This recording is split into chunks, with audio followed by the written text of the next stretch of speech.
Hello everybody. This video is called Building a Destination Workplace. You know, wouldn't it be great if your department had a reputation that's so admired and so respected in your industry that it's considered one of the best departments in the industry to work? You can help create that type of workplace. Here's the first thing you really need to know that most people would never guess. It's not always about money. You know, my wife Linda is an HR consultant with many years of experience in employee compensation. And although compensation matters, paying the highest wages in the market is not the defining true characteristics of what I mean is a destination workplace in this video. You know, in the inspection and plan review business, most full-time government jobs pay a similar wage. You know, municipalities spend thousands on compensation surveys to ensure they pay a wage that is competitive enough to attract and retain skilled workers, yet not too much over what it would take to retain those professionals. However, there are always some communities that pay a little more, and you may hear employees comment on the fact that, you know, such and such a town or such and such a city, you know, pays more than we do.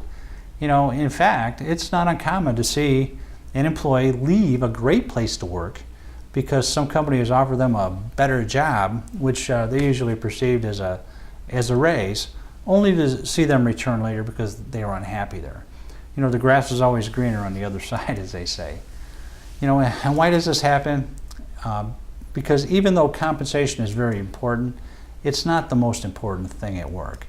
At least not till you get to the point that where the raise is very, very significant. You know, at the point of time that we were making this video, we were posting a commercial plan review position. One of our commercial plan reviewers, who is actually an exceptional employee, said to me, you know, hey, good luck with that. And I said, what do you mean by that? He said, our wages are too low.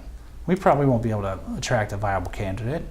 And he mentioned this larger community nearby that recently posted a similar job in the last year, and their wages were a little higher, about $5,000 annually, if I remember correctly. You know, I reminded him that he'd only been there a year, and we attracted him, and he didn't apply for the other job. So, you know, there are at least three factors that are more important than money on the list of retaining good employees and creating destination workplaces, and we're going to cover them. Think about how you can create or improve these aspects of your destination workplace. First, define a clear purpose for the job. Have you ever said to yourself, you know, does my work really matter? Does this work really matter? You know, for the vast majority of us, it's not that hard to describe how we feel that we contribute to or some worth or worthwhile mission for the organization or the community. You know, whether you inspect construction, perform plan reviews, or work in a factory, the goal is the same. Make sure the employee knows that what they do adds value to others in the organization and to the clients and customers. You should periodically talk why this organization matters and why these jobs matters. You know, this should really be easy for us because we're all public safety officials.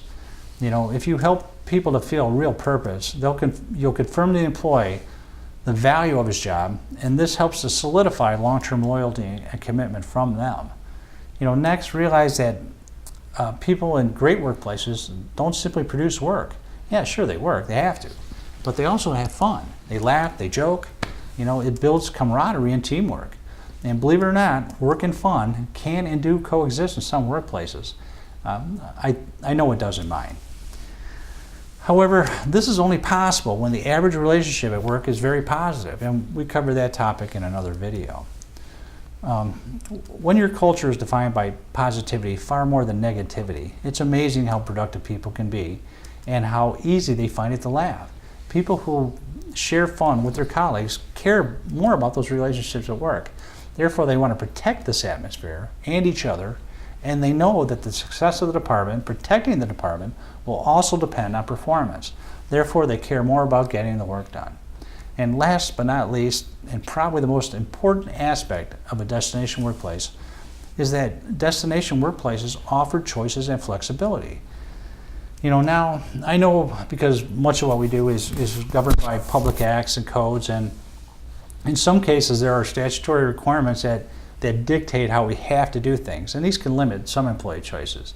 That makes sense to me.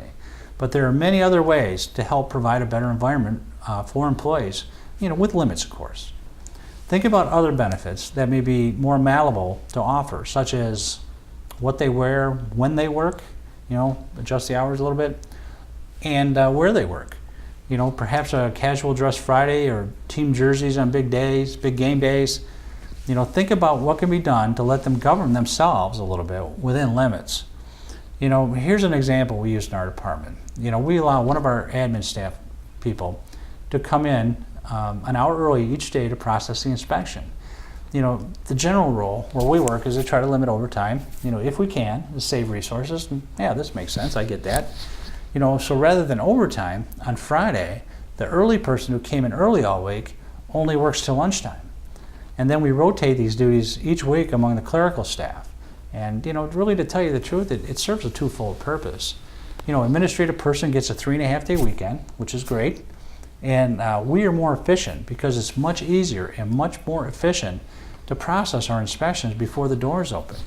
We performed 13,000 inspections last year, so this is kind of a win-win for us. Progressive destination departments strive to give employees latitude on these types of issues whenever possible. In our department, we have really a philosophy about dealing with customers, and we try to apply it to our employees. That is, whenever possible, we always try to make decisions in favor of the clients and our employees. Stated differently, the job of a good manager is to try to focus and manage the outcome without unnecessarily interfering with the process. If you give people choices, it can be amazing how loyal and committed they'll become to you and your department. Making your organization a highly desirable place to work is not impossible. And as we discussed, it doesn't necessarily have to break the bank.